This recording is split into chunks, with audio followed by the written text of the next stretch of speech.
The Cannabis Heals Me podcast, episode 107.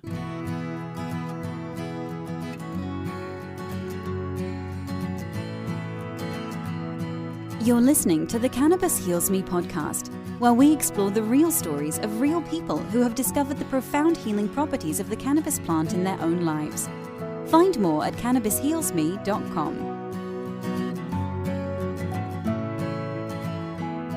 Hello, everyone, and welcome back to the Cannabis Heals Me podcast. We are back on Thursday with an educational episode. I am your host, Rachel Kennerly, and I'm recording once again at the Storybook and Studios. Thank you so much for joining me.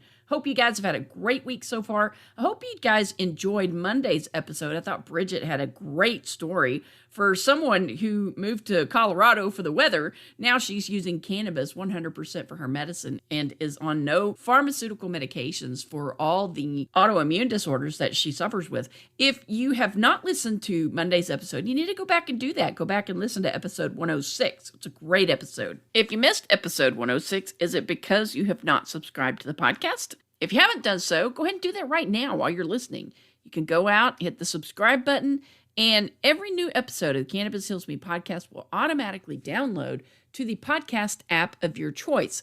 That is my suggestion. I've been a little spotty with episodes lately because of my crazy work schedule. So if you go ahead and subscribe, you don't have to worry about missing any future episodes. And while you're out there subscribing, please go ahead and give us a rating or a review. Again, the reason I ask you guys to do this is because it's a free way for us to get the word out about the podcast. The app that you're using will actually recommend the show to other listeners if you will go ahead and give us a rating or review. I know how many people download this show, and I know that we don't have nearly as many ratings and reviews as we do downloads each episode. So if you'd help us out by going out and doing that, we would certainly appreciate it. Today's episode is about gun rights, and I know this can be a controversial issue, but if the podcast can weather an episode on vaccines, this gun episode should be a walk in the park. So I'm going to go ahead and wade into these troubled waters, because I see the right to bear arms as a natural right, one that provides us with the ability to protect our loved ones, ourselves, and our private property. Without the ability to bear arms to protect those things, our liberty could be encroached upon by others. Now, I don't consider myself a gun nut. I only bought my first handgun a few years ago, and it's collected a lot of dust in the meantime. Now, I plan to remedy that. Given the current uncertainty in the world, I feel it's important for me to be able to protect my son and my mother-in-law when my husband's away from home, so I intend on dusting that handgun off and getting prepared to defend my loved ones and my property should the need arise. Unfortunately, cannabis users aren't allowed that same right. And that's one of the topics my guest Suzanne Sherman and I are going to discuss. Suzanne is a licensed attorney and certified firearms instructor. She's the host of the Wasatch Report and the Red Hot Chili Prepper, and she makes frequent appearances on local radio shows where she speaks on the topics of federalism, history, and liberty. Suzanne, welcome to the program. Thank you, my friend. I'm delighted to be here. Well, I'm glad you're here. We've had a couple of missed opportunities, but I guess the stars have finally aligned, and now we're speaking today. Yeah, fortunately, we all have a lot of time on our hands these days, don't we? Yes, well, some people do. I don't seem to have much time on my hands because I'm working on a tax deadline. Oh my, yeah, my life really hasn't changed too much. By the way, I think the deadline's been extended to July 15th, if I'm not It has been extended, but I've got clients that have overpaid, and so they don't want to wait till July to get their money. Yeah. Well, it didn't take us long to go off topic, did it? No, it didn't. Not at all. It's par for the course when I talk to other liberty-minded folks. I always say my train of thought has no rails, so it should be fun. Absolutely. Well, I'd actually reached out to you, I don't know, a couple months ago because I saw that you were in Utah. I've been trying to get somebody on to come and talk about the Utah law, the medical marijuana bill that they passed there. Was it in 2018 that they passed that? Goodness, I'm not sure. Prop 2 was passed. I'm not sure exactly when, probably in 2018. And they continue to have bits of legislation improving it and throwing out a few more breadcrumbs of freedom as the legislatures see fit. So I've been opposed to it just on principle alone all along. But, Connor Boyack, who was really the mover and shaker from Libertas Institute behind this, he's a pragmatist. Maybe I'm more of a purist, but, he says this is baby steps. This is providing people with some relief. And it is. I think there are some significant issues with the law, and I'm sure we can discuss that today. Is it better than nothing for some people? I don't know if I can say that. Maybe that's the best thing I can say about it, but that's about it. Hey guys, wanted to tell you real quick about our podcast host and sponsor, Anchor.fm. If you're thinking about starting your own podcast, I highly recommend Anchor. It's free. There are creation tools that allow you to record and edit your podcast right from your phone or computer. They'll distribute your podcast for you so it can be heard on Spotify, Apple Podcasts, and many more. And you can make money from your podcast with no minimum listenership. It's everything you need to make a podcast all in one place. Download the free Anchor app or go out to Anchor.fm to get started. That's Anchor.fm. Now back to the show. Right. I know there were a couple of propositions and then like a couple things on the ballot, and then the legislature said, okay, we'll just legalize it, and y'all don't even have to go through the ballot stuff. And honestly, I haven't spent a lot of time figuring out exactly how it has worked out up there. But the thing, when I'd reached out to you, that's kind of what I wanted to get somebody from Utah to come on and talk about it. But when I reached out to you, you're like, well, the main problem that I have with it is that people who own guns are not, there's no protection from them from the federal government under this bill. Well, and right as you mentioned firearms, I was just thinking the same thing, because this is what happens, for instance, when you have concealed carry permit laws. And people have the illusion that they have some freedom, but boy, howdy, if they somehow don't do something right within the purview of the grant of those rights. For instance, I can open carry without a firearms permit here in the state of Utah, but that gun must be clearly visible at all times. Well, it's cold 6 months out of the year here, so if I have a jacket, I have to make sure the gun is sticking out from that jacket. If I rush, get in or out of my vehicle, and that firearm is hidden for a minute or two, I'm subject to arrest. And we're seeing problems already with Prop 2 with that, where, for instance, judges who are even aware of the passage of Prop 2 were still continuing to allow prosecutions for marijuana possession from patients who had been issued medical marijuana permission slips, shall we call them. Right. And this is what I told Connor Boyack. I said, I saw this coming all along. Now let's say the law enforcement community finally gets their act together. We're still stuck with, you have to remember, the LDS community predominates the population in Utah. There are many physicians who simply refuse to issue medicinal marijuana permits. And another reason could be they could fear ostracization from within their churches. So am I seeing any clear-cut examples of this? No, but I am seeing a lot of doctors, and there were some insurance companies that were also not along with this and on board at the beginning. Now they're mandating that they're having to issue it, but still you're dealing with human beings and their personal preferences in their ability to issue this. I'll give you a little bit of an example of, even though this was in California, my mom has advanced Parkinson's disease, and she is just being medicated for everything under the sun. And, everybody's got their little bit to throw into the pot of trying to keep her alive.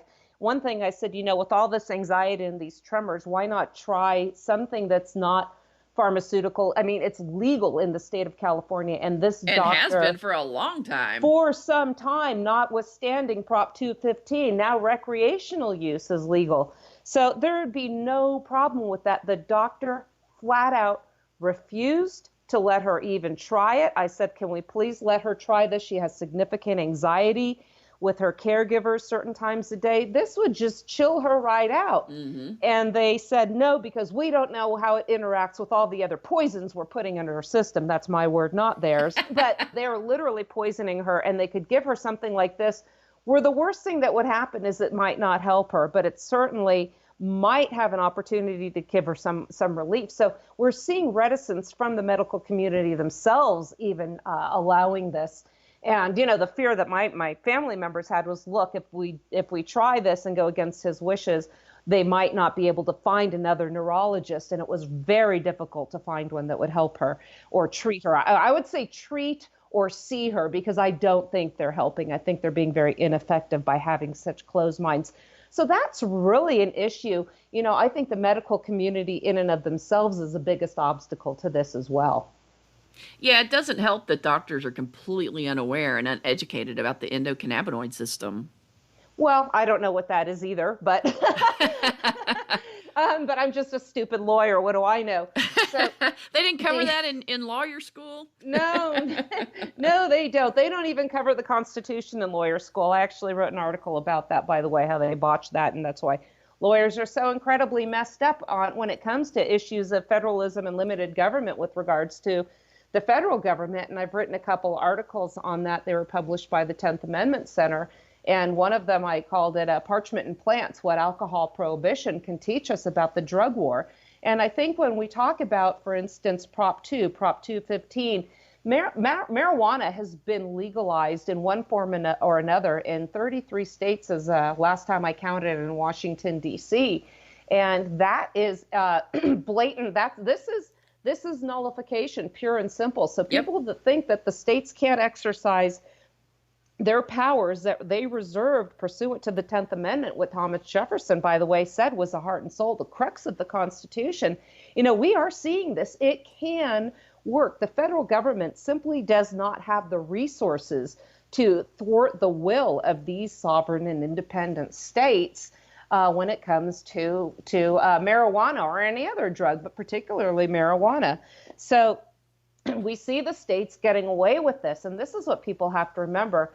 The problem is we have so many people considering this thanks to what the federal government scheduled this. As you're aware, marijuana is from the DEA website considered a Schedule 1 drug. Exactly. Meaning it is on a class with cocaine, heroin, LSD. When they determine the category of particular substance falls, they consider several of the factors. And when they consider this a Schedule 1 drug, what the feds are saying is it has a high potential for abuse.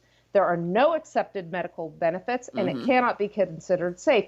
And we know that this is all false. And, okay, let's talk about a high potential for abuse. That applies to soda. So, right. Soda, alcohol, all other things. So, we can go back to the history of reefer madness on another day. But you have to look at who the movers and shakers were behind original marijuana prohibition in the beginning. And those were the souls that were standing to make the most money from its prohibition. Well, just as a point of correction, cocaine is actually Schedule 2. Really? Wow. Yeah. Okay. Yeah. Marijuana is Schedule 1, but cocaine is Schedule 2. I had no idea. I should probably correct that. Now, what is the justification for that one? Your guess is as good as mine. There's no rhyme or reason to what happens with federal bureaucrats. Yeah, crazy. Wow. I don't know if it's because they consider that there are medicinal benefits of cocaine, whereas everything on Schedule 1. Weight loss and birth control. Yeah, exactly. Oh my. Yeah. That's the basic difference between Schedule 1 and Schedule 2. Schedule 1 says no medicinal benefits, which we know is complete and total BS when it comes to cannabis. And then Schedule 2 is basically the same as Schedule 1, but it doesn't say there's no medicinal benefits.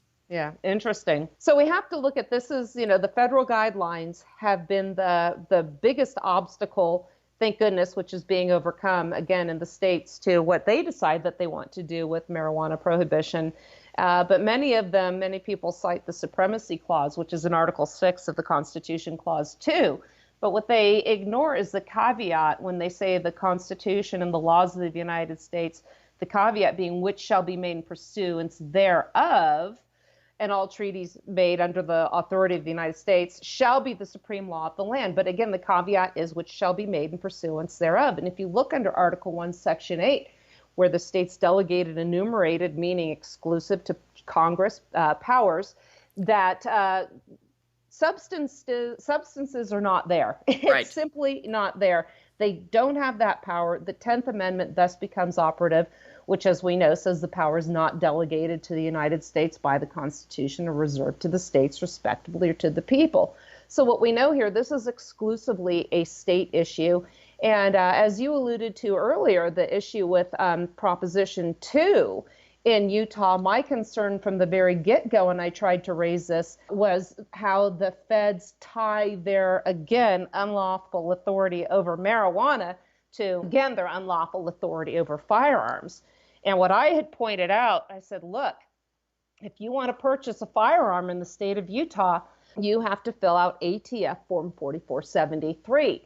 And again, the feds have no constitutional authority to regulate the sale of firearms, period.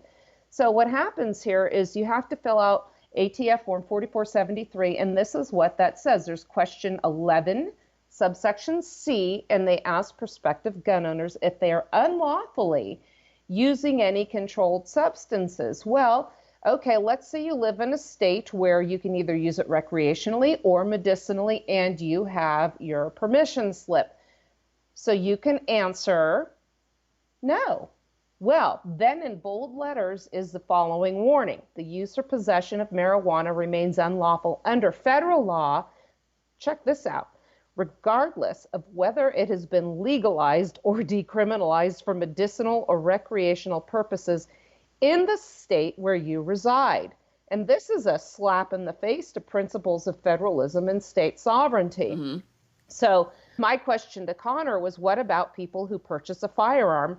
Now they're not going to be able to because of question 11C on 4473. And goes, well, in Utah, you can still purchase a firearm through a private party. Well, as gun control is advancing in our state as well, they're looking to remove that opportunity.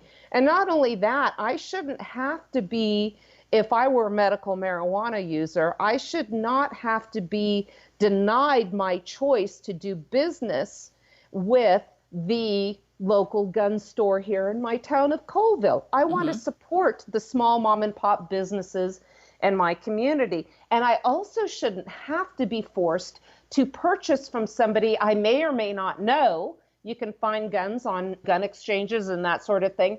And I might not have the know-how to check and make sure that this gun is fully operational or that this person has even lawful ownership of this firearm. I don't want to meet strangers and purchase firearms. Thank you very much. I'd like to go to my gun owner or my gun store owner here in town and know they will also stand behind their product. So I don't want to be denied that right. Yeah, if you buy from a private individual, you get it home and it doesn't work, the odds of being able to get a refund for that are pretty slim, I would think. Yeah, plus I don't want to go to a stranger's home and purchase a firearm or meet a stranger in a parking lot and purchase a firearm. And granted, yes, we can buy firearms from friends and associates privately, but this significantly restricts our freedom. And what he's saying is, well, you know, the feds are saying you can't have both. And I believe the Ninth Circuit Court of Appeals also upheld federal firearms restrictions if you are a user of marijuana at all. So what he's saying is you're going to still be violating federal law, and you're just not going to do it by filling out that form, by not being truthful. You're still going to be breaking federal law by purchasing a gun privately. So you might not be violating the laws of Utah, but I have not heard anything in the legislation saying, hey, you know what? Law enforcement agencies in the state of Utah will stand between you and the feds if they try to come in and take your firearms away from you because you filled out this form that you were using it. Well, you'll be denied it, or if they otherwise come after you, if they found out that you're using it. If they do, they can do a cross-reference. There's nothing stopping them from a cross-reference if you have a CCW permit. Are they going to take that away? Because as we know, the DOJ screens all the applications. All the states send their requests to the DOJ. So the feds are involved in this. So there's nothing to stop them. And Libertas never addressed these questions other than to say, you know, their one statement is you can still have guns if you have a license. It's disingenuous. It is not an accurate statement. Can you still have them? Yes.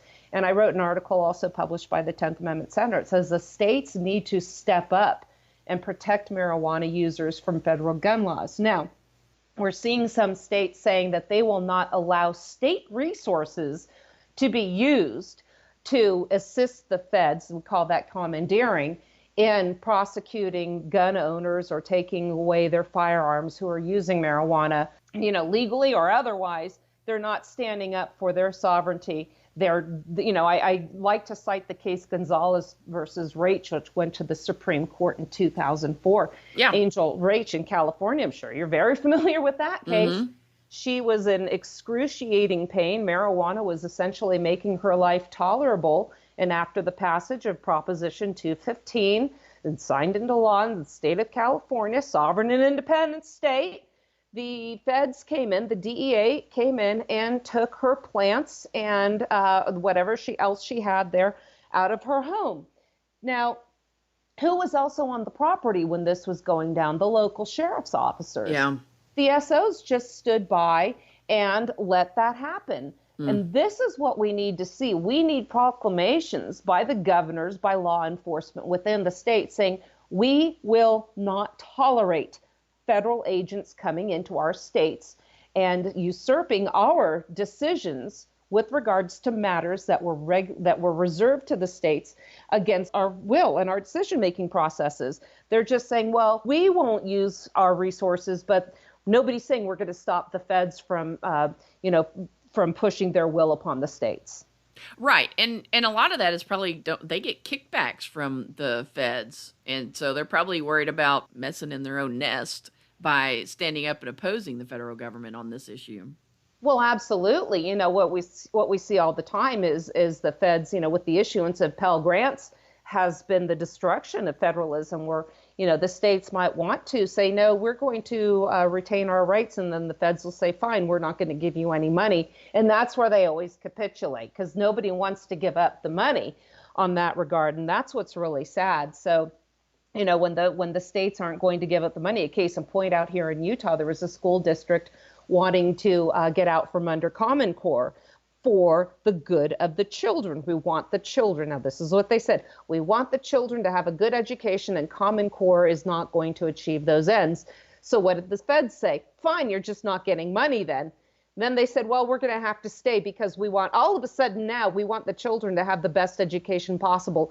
And clearly that's only possible if they get federal money. So, right, exactly. That's where they have the leash on the law, on the states here. And that's what's really unfortunate, because this has turned these United States, which was always intended to be plural, into the United State, which was actually proposed at the Philadelphia Convention in one form by James Madison and Edmund Randolph, with the Virginia Plan, which is going to set up a strong central government that had a negative or a veto power over state laws that it found that it disagreed with.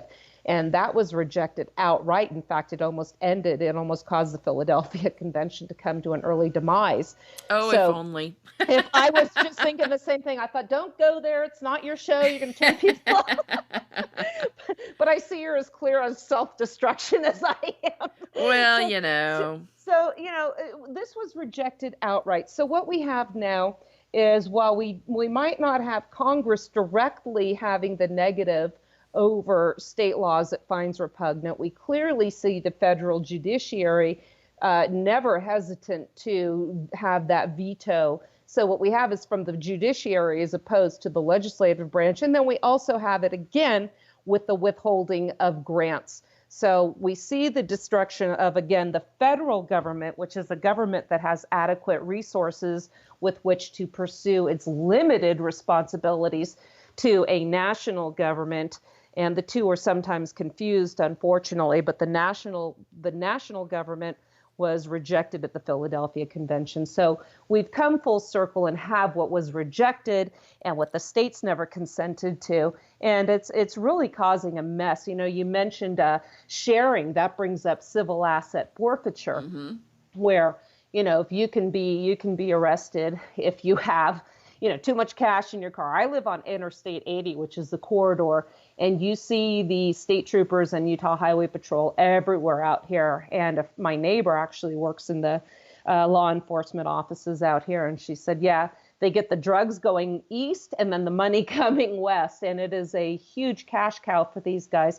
And what they call it is equitable sharing, where the states and the feds share what the states essentially steal from people without the benefit of even a trial or conviction. And it turns the burden of proof that this is lawfully your money and property on the person who's been stolen from. Now, if you or I did something like that, we'd be violating the RICO Act. It would be called, conspiracy. But this doesn't clearly apply to law enforcement. And there's nothing equitable about this. And there's nothing that, there's no reason this should be tolerated, yet it is. And in fact, it's cheered on by many conservatives.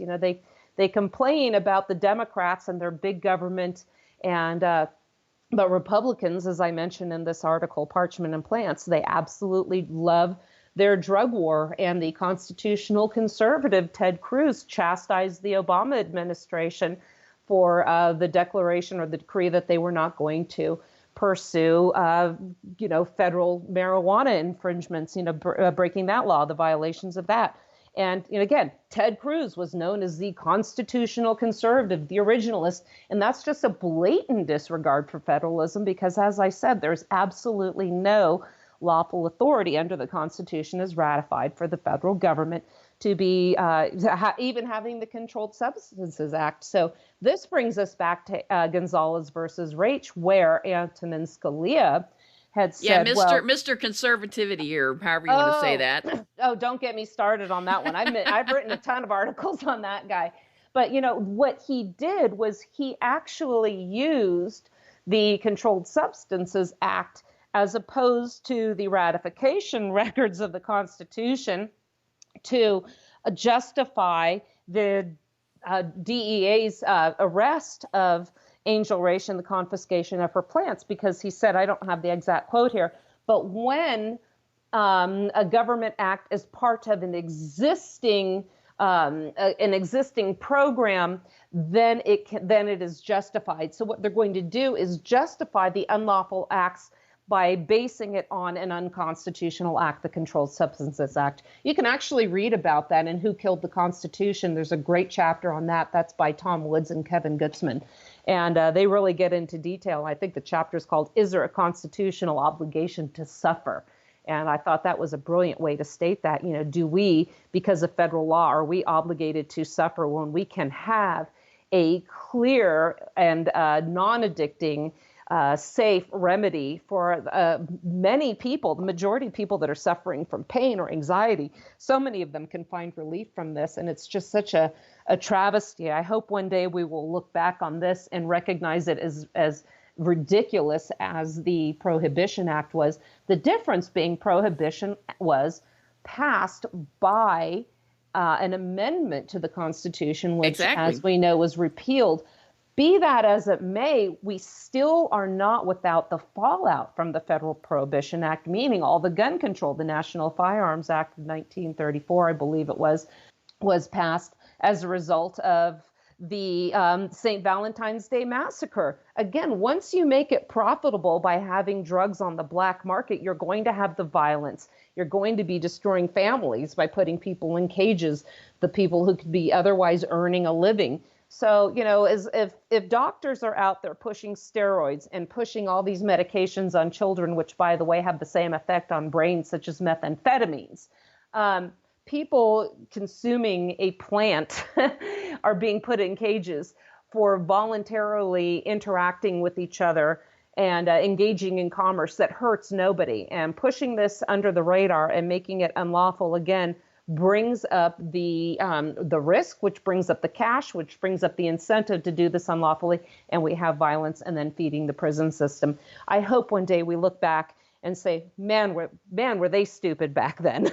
Right. Well, I'm hoping that too, but trying to convince conservatives of that fact, even now with the evidence in front of their eyes, is almost an impossible task. They just choose to ignore it. They've never been involved in the prison system or in the judicial system, and so they just ignore it and pretend and have no intellectual curiosity about how atrocious it is. Yeah, and when I do frequent appearances on conservative talk radio out here in the Salt Lake City area in Utah, and I remember callers, when we talk about this, well, when this was being debated, this isn't about medicine. These people just want to get high. And I said, so what? Exactly. So what if they do? And, what right do you have to tell them what they can put in their body? Exactly. We have alcohol, we have cigarettes, we have soda. We're just talking about current events right now. Everybody's losing their mind over a virus when obesity and cancer, heart disease kills people more and more every day. If we're going to follow along that train of thought, then we might as well ban sodas. We might as well ban vehicles, because just being out on the road is going to contribute to the likelihood that there's going to be a car accident. Might as well ban all the guns. So, where do you draw the line and allow people to live their lives as freedom-loving adults, right, versus people that are going to eventually be wrapped in bubble wrap by our government to keep us safe? Well, I think the underlying problem is that everybody looks to government to solve their problems, and that's not supposed to be the primary function of government.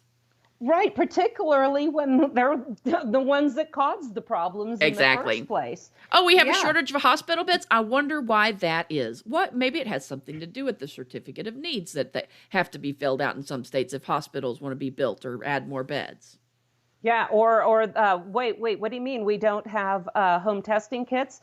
I have a friend who works in a private company now that have finally been given the go-ahead, and within hours they had something reliable. How long did government, the feds say we have an exclusive on these testing kits, then they cannot get them out.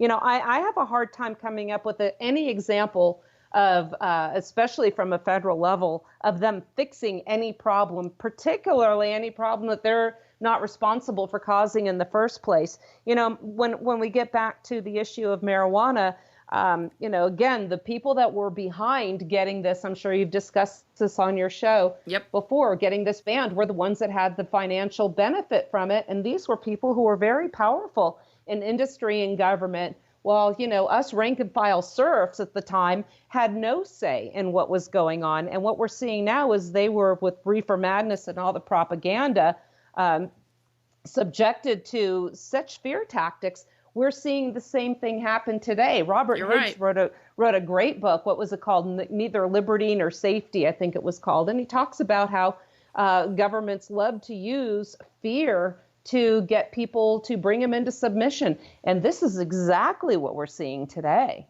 Oh, absolutely. I've been astounded. I mean, I live in the state of Texas, and we're supposed to be the Lone Star State, and we're an independent country. And to see people go from come and take it during our fight for independence to come and take my liberty has just blown my mind. And then if you even suggest that this is ridiculous, this is an overstep of government, we have a natural right to do what we want as long as we're not hurting other people or taking their stuff, well, you're just being irresponsible. Yeah, absolutely. And there's a ton of shaming. And in fact, what they really wanted to do, what I noticed from the get-go, was a preemptive strike in the media by shaming people questioning this already by calling them conspiracy theorists and that sort of thing. So you don't want to raise a question, wow, this doesn't really make sense. How dare you politicize it? Well, isn't this quintessential Saul Alinsky tactics that we're seeing here, right? And now we're seeing the behavior of every single government is a little El Jefe, and we have El Presidente in D.C. dictating, social distancing. My God, that's the most annoying term. I thought social justice while there's was 16 bad. people crammed on a 10 by 10 stage. Right. And if you violate the rules locally and keep your business open, there's going to be a cop to come arrest you, put you in the same car, and then put you in a cage with a bunch of other people. Right. The thing that I noticed, too. Or is, in California, they're threatening to cut off utilities to non-essential businesses that refuse to close their doors.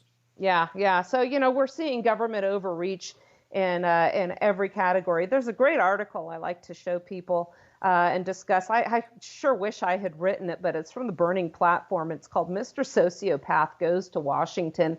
And these are the people, you mentioned about natural rights, and they talk about natural rights and what kind of people actually want to go into government and what they usurp. And what he says here is that government holds a monopoly on the legal power to initiate force against the innocent. They have given themselves the legal right to break natural law. And sociopaths live their lives defying natural law. And you can see how politics, the control of government, is therefore safe and an attractive home for sociopaths. And we are seeing that today, are we not? Yeah, and, part of me wants to be a rebel and stand out and do whatever I want to. But you know what? My fellow Texans and residents of Angelina County, if I went to a jury trial for some whatever reason, they'd throw me in a cage in a heartbeat. If you step out of line, then we are here to, they're here to enforce the law to its fullest extent with no questioning of it. I was just in Tennessee for a podcast a friend of mine did, and there was a bunch of libertarians, minarchists, that kind of contingency. And one thing we were saying is people like us in our neighborhoods could be dragged off through our lawns by the police and hauled away And rather than defending us, our neighbors would cheer it on. Yeah, yeah. I agree with that completely. She's a troublemaker. Good for them. Yes. I mean, just given what I've seen on social media and the scolding that I've gotten. Oh, yeah. And I'm not saying that COVID-19 is not real. I think it really is a virus. I think it's something that has the potential to kill people. But it still doesn't give the government the authority to tell us when we can have our businesses open, when we can leave our homes, when we can go grocery shopping. I mean, and just bringing attention to that, people are scolding me, and I'm like, gosh, there's no way I'm going to go out of my way to put a target on my back. And I've honestly thought about deleting Facebook because I'm like, look, I'm just creating a record for whoever wants to read it. Yeah, I was just having that conversation before we started today with a friend of mine on the phone as well, and it's going to be interesting to see the fallout. One thing I think people need to understand, or they haven't really been discussing yet, is what's going to happen a couple months from now when all these people that have been put out of business can no longer feed their children. Right. So that's something, again, tying into preparedness, people are going to have to think about. But, this article here, again, about sociopaths, it says that they're great liars who have a desire to control people. And you know what? That's not just in the government. That's your rank and file neighbors. They're going to be cheering on. I knew a friend that actually used to brag about calling the police on her neighbors if she smelled marijuana coming from their home. Yeah, it was illegal in their state, but crying out loud, that's your sociopath. Republican or Democrat, they say it doesn't matter. The sociopath can lie their way through any election. Have we not seen that before? What about Mr. Limited government drain the swamp that we were going to have? Wow. We've gone from drain the swamp, Mr. Limited government, to social distancing will continue through the next month. I hear bored. Anyone that buys politicians' lies is just, at this point, it's like, fool me once, shame on you. Fool me 5,000 times, shame on me. Yeah. And anyone that still believes politicians' lies are just gullible beyond comprehension. And bringing it back to with marijuana and firearms again, I think firearms are a crucial right that we absolutely cannot surrender. But this is the trap that you fall under. Again, if you get the medical marijuana cards in December of 2017, the state of Hawaii demanded people with medical marijuana cards would have to turn in their guns. And this is what I warned Libertas about.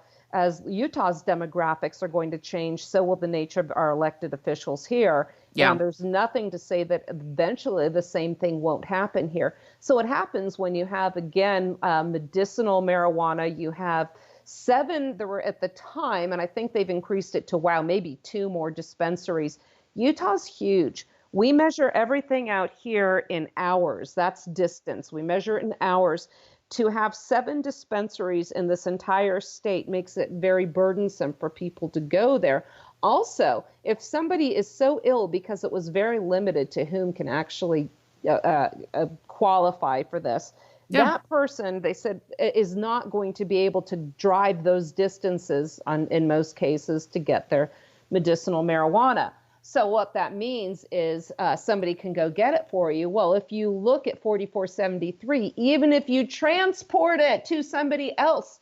So if I had transported medicinal marijuana to my mom with Parkinson's in California where it's legal, if you take this to the full extent, which they do mean, it's just a matter of how enforceable it is, I should have to surrender any firearms I had because I provided marijuana to a sick patient. Wow. So this is how crazy it is, and this is something people have to look at.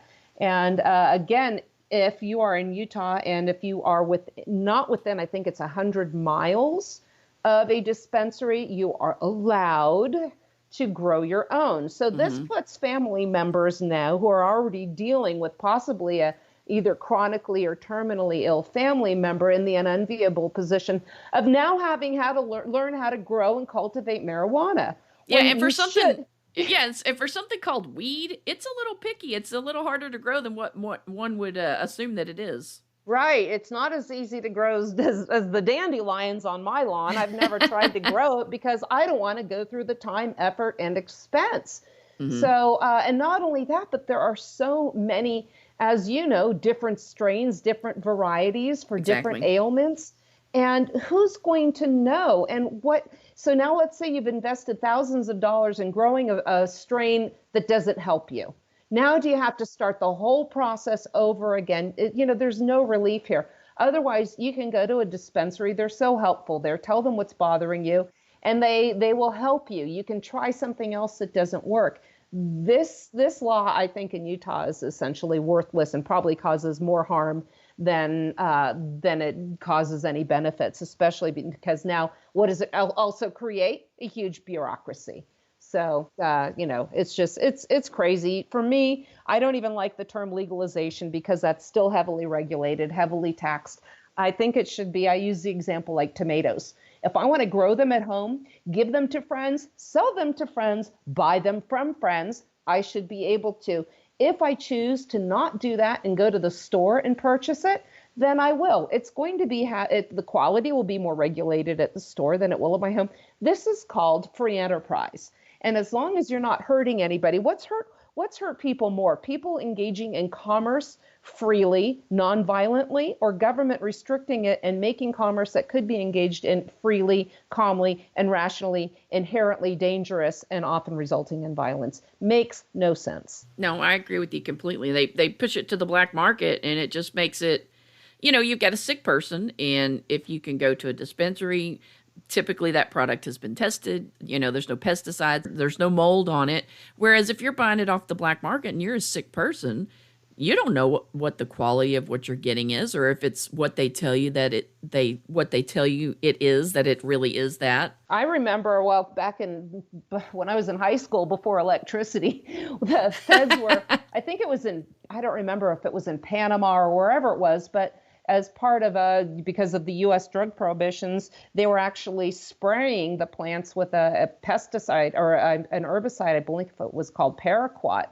And they were still harvesting it before the plants died because nobody wants to lose their investments. And those chemicals were being inhaled in the plants and people were getting very sick. But hey, they're killing us for our own good. Exactly. Yeah, just like when they poisoned alcohol during Prohibition. Oh, this is for your own good that we're going to kill you. Exactly. Yeah. Well, and it goes back to the whole thing, what law enforcement often says, when you've got a 17-year-old that you bust for some small amount of drug. Oh, well, we're doing this for your own good. But no, you give this kid a criminal record. They can't get any federal funding to go to college. They get a criminal record. They have trouble finding a job. You just ruin their life. You haven't helped them. You've ruined them. Yeah, exactly. Interestingly, there was a case out here with Utah Gun Exchange. One of the owners had been charged with having firearms, marijuana, and silver and cash. I'm thinking, guy sounds like a prepper to me. Now, I've been told, well, there's more to it than that. Oh, yeah, okay, perhaps he was selling it. Oh, my, heaven forbid he engage in capitalist enterprises. Right, for crying out loud. And this is the point where, the law and order conservatives are every bit as detrimental to our freedom as, the Democrats that they like to blame for all the ills of society right now. And, that's one of the reasons why it's so difficult to make headway with radio shows and getting out there, because people really don't like to hear this message that if you have limited government and free association and free trade, so long as you're not hurting others, it is a message a lot of people find repugnant. And why that is just absolutely mystifies me. So 6 months ago, everybody was laughing at Andrew Yang because he was proposing that the government send out UBI. And now everybody is standing around with their hands stuck out. Of course, a lot of them have been kneecapped by the federal government or state and local government, but everybody's standing around with their hand out waiting for their check from the government, whereas they were laughing at Andrew Yang 6 months ago for what a stupid idea he had. Well, I pointed that out. Oh, that's just not fair to compare the two. No, of course it isn't, because this is just a one-time check to the people. Never mind that how much did the Kennedy Center for the Performing Arts get? $25 million. Boeing, who said, they agreed that they would not lay off workers until I think it was the end of September. As soon as the bill was signed, they announced, well, the bailout's not enough. After September 30th, we're going to start laying people off. So the whole thing's just been a big boondoggle. I believe Congress voted themselves a nice hefty raise in this, a raise which is more than many people make per year, by the way. And I think this is this is far worse than anything Andrew Yang had proposed. And, the solution could have been so simple. We're going to slash taxes. We're going to give everybody a break. But no, they vote to spend more money that we don't have. And I prognosticate a significant economic collapse. I think this is the final nail in the coffin. It's coming, and people don't want to hear it. The funny thing also is that all the folks that were cheering on the Trump economy and my portfolios are booming. I said, what you don't understand is Trump has nothing to do with your portfolios. This is the Fed propping up the market. And in 2018, they did. We almost had another crash, but the Fed kept it propped up. And the people that now that were crediting Trump for the economy are relieving him, absolving him of any responsibility for what's happened now. And, that's intellectual dishonesty. Yeah. I have said from the beginning, he has nothing to do with it, but cheer him on if you want. But when it happens on his watch, and I said it will, expect for them not to blame him at all. So, and that's what we're seeing. Yeah, I don't get that, because I live in East Texas and it's very conservative here, pretty bleed red around here. And the people that they just unwaveringly support this man it's mind-boggling to me. I mean, not that the other side is any better, but it's, they just make every excuse in the book for him. They never try to hold him accountable for any of his misdeeds or misspeakings or anything like that. And this is the problem when every social issue becomes a national point of contention that must be solved, not only from Washington, D.C., but one of the weaknesses I see in the Constitution is a provision that the president can address Congress in what we now call the State of the Union speeches, where the presidents put forth their policies, candidates put forth their policies. Remember now, according to the Constitution as ratified, it was supposed to be the legislative policies that the president would sign into law if he deemed them constitutional and then enforce. And the other day I had a conversation just based on what's been going on in this bill that was put into effect. And I said, look, John Tyler was a guy who got in significant trouble, threatened with impeachment because he would not sign bills into law that he knew were unconstitutional. In fact, on my Facebook page, I posted an article about him the other day. Same thing with James Madison. I said, for everybody that was complaining that, I shouldn't be saying what I did about that bill, I said, ever hear of a guy named James Madison? He wanted to have a bill that would take profits from the United States Bank and put them into investing in infrastructure. But what happened was when Congress passed the bill he supported, he had to veto it because they didn't have a constitutional amendment to authorize it in the first place.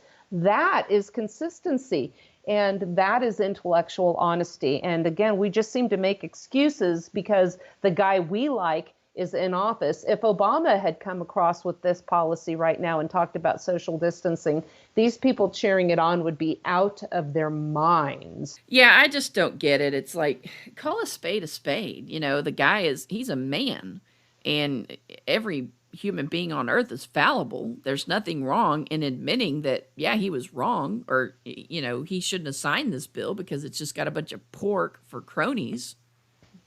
Well, and this is the thing, somebody told me actually they made the argument that objecting to this bill was the Democrats' way of circumventing Trump's policies. And I said, why don't you just stand back a minute and consider who actually signed this bill? He had every bit of authority under his power as the chief executive to veto this bill. Not only did he sign it, he gloated and said what a wonderful thing it was. This is the biggest bill ever to pass in America, and it's a good thing. No, this is a flipping disaster. So, it just goes to show there is no such thing as limited government. I am a huge proponent of decentralization, nullification, which is, again, what we started this show talking about with federal marijuana laws and states, thumbing their nose at them, knowing the feds cannot possibly enforce this throughout the states.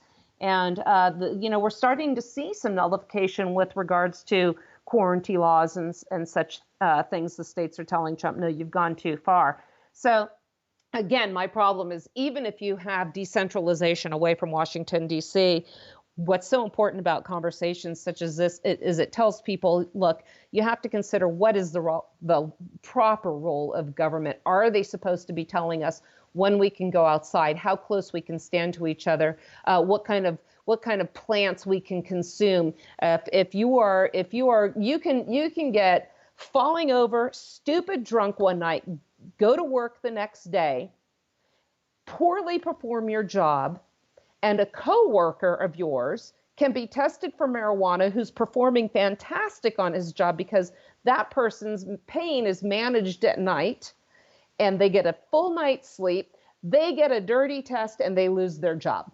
This makes no sense. And, it's also got to be, people need to fight this. And anybody that is offering to hire somebody for a job who says you will have to submit to a drug test, I thank you very much. I will not even consider employment with somebody that won't respect me as an adult. If you don't think I'm adult enough to perform this position, don't consider hiring me. I don't need a babysitter. Ultimately, it will be up to the free market, in my opinion. I think Nevada has said that an employer cannot deny somebody a job who has a medical marijuana card. I disagree with that. I like the policy, but it shouldn't be mandated by government on private entity, business owners. Well, yeah, because you still have to worry about, from a private market standpoint, you still have to worry about liability. Because if you're driving a truck or something and there's an accident, then your drug test comes back with positive for THC or whatever else. Right. Even if there's no link to inebriation. If it's exactly. Just in but, and the thing is, and there were exceptions for certain industries and job positions for that. But as, just as somebody looking for a job, if I'm going to be, working at the local grocery store or whatever it is, you're working in a bank or whatever, we're going to drug test you. Well, why? What? Exactly. What does that have to do with my performance? Yeah. If I come in here and I obviously cannot function, I'm getting everything wrong and I'm kind of a little loopy and, maybe laughing at you a little bit much, I could see maybe wanting to have a little chat with me. But just to degrade me by having me take a drug test because you have the authority to do so because you're signing my check. No, screw you. I'll work for someone else. Yeah. Yeah, I had an opportunity to go work for a company doing like tax returns, a big corporation, and they wanted to do a credit check. And I'm like, why do you need to do a credit check? And I finally just said, look, and they're like, well, that's the standard paperwork. We won't really run your credit or check your credit or anything like that. And I was just like, you know what? No. Yeah. I don't want that job that bad to subject. I mean, I've never had anybody run a credit check on me before I took a job. Yeah, say, okay, well, I want a credit check on you then. I want to know your credit rating then. Because you know what? I might work for you 2 weeks and you might decide not to pay me. Absolutely. Absolutely. But I think people do need to stand up. But when, you're desperate, there's 3.3 million people out of work, that puts a lot more power in the hands of potential employers. Yeah. I think the fallout from what's happening right now is going to be plaguing us for many years to come. I'm even seeing reports from China saying that those that have had the virus are still testing positive afterwards. So this is a gift to government and to tyrants and an absolute disaster. And I am so glad I moved to the mountains in the middle of nowhere 7 years ago. I saw something coming down the road. I had a feeling it was going to be with some sort of, international, calamity and a government overreach. I didn't know exactly what it was, but boy, it's all coming to fruition now. It is. Sadly. But even living in rural, that's such a weird word, rural areas has not kept the government from being, and local government from being draconian. We just had a basically stay-at-home order for our town, and the little salon that operates next door to us is going to have to close for the next month because they're not an essential service. And it's like, okay, those people pay rent to my mother-in-law, which she uses to pay her mortgage. Isn't feeding your family essential? This is what's so insulting about the whole thing. A couple government employees whose paychecks are going to continue can decree who is going to get paid in the future and who isn't. So what I'm looking at, what's going to happen in the future when these people are, I think I mentioned this, have all lost their businesses and can't feed their kids. Are we going to have massive tax increases to help them, since this was no fault of their own? No, it's government's fault, this overreach. The once again, and it's kind of ties into marijuana. Well, some people are irresponsible. Well, some people are always going to be irresponsible, but having massive controls, overreaching draconian controls of the rank and file is certainly not going to be the answer. But it just goes to show the power of propaganda, that now everybody's posting on on Facebook. Oh, here we are, social distancing. Oh, for crying out loud. But again, if you want to do that and it's voluntary, fine. If you want to virtue signal about, how brainwashed you are, that's fine as well. But the problem is, by buying into this, when now they say, well, this never goes away, you've just signed your life away, haven't you? The problem is you've also signed mine away. Right. And then if you choose to ignore it, then they're going to shame you publicly however they can. Yeah, I'm good with that. Well, Suzanne, I'm going to put links to the articles that you've written for the 10th Amendment Center in the show notes for today's episode. But go ahead and plug anywhere else that folks can find you. I know that you recently waded back into the cesspool that is Twitter. I did. I don't even know what my handle is on there. I think I've got a whopping total of 13 partners. I'll send you the link for that if people want to go there. But I did start a preparedness page just to kind of focus, because of what's happening. I am a preparedness lifestyle person, and my Facebook page, if you want to just stick to preparedness, is the Red Hot Chili, CHILLY prepper, and that's more of an uplifting, positive message there, trying to get people who haven't been prepared to get through what's going on now and then take that and plan for the long term, because we are going to get through this in one way or another. So what can we do based on what we've learned now? I also have a more of a politically minded show where I combine preparedness and politics, but it's more of a punch in the mouth kind of show called the Wasatch Report, and we're going to actually do an episode of that tomorrow. We've taken a couple months off. I had some virus in Park City that was going around here, which I actually am of the mindset that it was probably the one that they're afraid of. I think they don't really think that people, I don't think they want to admit how many of us have already had it and gotten past. But that show, by the way, is called the Wasatch Report, and you can find me on Facebook, the Wasatch Report, Suzanne Sherman, and my website, Suzanne C. Sherman, and that has all the preparedness blogs. And I'm going to be also getting a survival expert out here from Utah page for him and his products, and we're going to have some wilderness instruction options and some books on there. So I'm really excited about what the future holds. Well, that's cool. I really appreciate you coming on and talking about this. I know in Oklahoma, when they passed their medical marijuana law, it was one of the things that they were concerned about there was their right to keep and bear arms. And I think they resolved it, but I'm not exactly sure how they resolved it. But I know that was a huge concern for folks there in Oklahoma. Well, I guarantee, as far as the feds are concerned, it's not resolved. ATF Form 4473 has not gone away. In fact, they've made some changes to it to even make it easier for the feds to identify you from that page. So keep in mind, they are tightening the noose. I think ultimately they do want to come for the guns.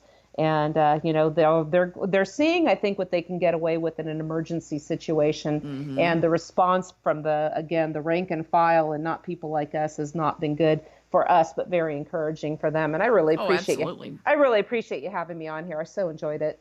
Yeah, it's been great. I really enjoyed you coming and talking to me. And I think people need to be aware, even if people don't own guns or don't like guns. I think, hopefully they still support the philosophy that people can protect themselves. I mean, especially when you live in rural areas where you might have, 3 or 4 sheriff's officers, and it could take 30 minutes to an hour for somebody to show up when you make a phone call. And the thing is, again, they use any excuse to take away gun rights. Look at the Lautenberg Amendment, which makes it impossible. Even if it was 10 years ago, if you have any domestic violence conviction, misdemeanor conviction, federal law, the Lautenberg Amendment says you may never, ever own a firearm. And this is really scary because it's just an excuse, again, to ensnare it. And they hide under, oh, we're protecting women, because if you grab a woman and bruise her arm, which is a misdemeanor defense of domestic violence, clearly you're at risk for shooting the same person. So because they're totally the same thing. Yeah, and we're protecting women. Yay, thank you, protect us. No, ladies, protect yourselves. Right. So, that's why you ought to be packing, honey. Yeah, exactly. Okay, girlfriend, I love talking to you. Let's do it some more. That sounds perfect. Bye-bye. Bye. Show notes for today's episode, which will include links to all of our guests' social media accounts and website, can be found out at cannabishillsme.com/10. We will be back here on Monday. And in continuing with the recent trend in discussing controversial topics, we are going to be rejoined by a former guest, Delene Gilbert. She appeared on the show way back on episode 5 to talk about postpartum depression and how cannabis helped her in that very difficult time of her life. Delene just had her second child a few months ago, and she's going to come back to the show and talk about her use of cannabis during her second pregnancy. So if you're a relatively new listener to the Cannabis Heals Me podcast, I encourage you to go back and listen to episode 5. I will warn you, though, the audio is not nearly as good then as it is now, but go back and listen to episode 5 and listen to Delene's story of postpartum depression, and then come back on Monday and listen to her tell story of pregnancy with cannabis. So that's your homework for the weekend. Hope you guys have a great one, and we'll talk to you on Monday. Thanks a lot for listening. Hit the subscribe button and you'll never miss an episode of the Cannabis Heals Me podcast. If you enjoyed today's show, please consider leaving us a 5-star rating on Apple Podcasts, Google Play, or whatever podcast app you're using. Do you have a suggestion for a guest on Cannabis Heals Me? Send an email to podcast@cannabishealsme.com. We'd love to hear from you. Please do not take any information from Cannabis Heals Me or its guests as medical advice. Contact your licensed physician before taking cannabis or using it for medical treatments.